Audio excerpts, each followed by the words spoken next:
धेरै माया र केयर गर्ने मान्छे भयो नि हामीलाई मातिन्छ भन्दै त्यस्तै भयो मलाई चाहिँ हैन। फेरि अरूले जे नगर भने त्यही चिज गर्न मन लाग्छ कि मलाई चाहिँ। अनि हस्बेन्डले मम्मीहरूले अब देखिरहेको हुन्छ नि त, सधैँ चौचो नखाऊ भनेर कराउनुहुन्थ्यो। मैले अब अचार खाना बनाउनेको अल्छीले जहिले एभ्रिडे जस्तो चौचो खाइरहेको देख्नुहुने मम्मीले नि। अनि घरमा फोन भइहाल्छ खाने बेला, अनि मम्मी ड्याडीले नि कराउनुहुन्थ्यो।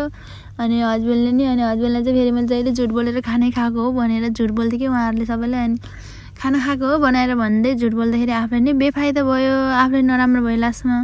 यस्तो जोड्नी दुखेर हात टाउको दुख्ने, आँखा पोल्ने यस्तो भयो। अनि लास्टमा मलाई थाहा थियो नि त चौचो धेरै खाइरहेको, त्यही कारणले होला भनेर हेरेको, रिसर्च गरेर त्यसको मसलाहरूले चाहिँ त्यस्तो प्रब्लम आउने रहेछ। त्यही भएर चाहिँ सकेसम्म कसैले नखाऊ भन्छु म। घरमा नि मेरो नानीलाई नि नदेऊ भन्छु, त्यही नि मान्दैन, बच्चा त हो हैन। अब कहिले कहिले त खाना खोज्छ, कहिले कहिले समटाइम नो प्रब्लम। तर एभ्रिडे खाना थाल्यो भने चाहिँ हामीलाई एकदम ठुलो प्रब्लम आउने रहेछ।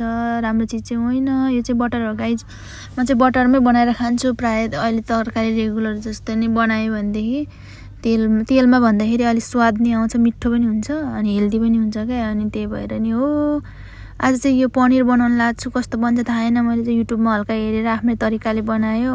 मैले खाना चाहिँ धेरैचोटि खाएको छु, मेरो फेभरेट पनि हो। तर मैले आफै रुममा चाहिँ कहिले बनाएको थिएन कि अब पनिर बनाउन नआएर पनि।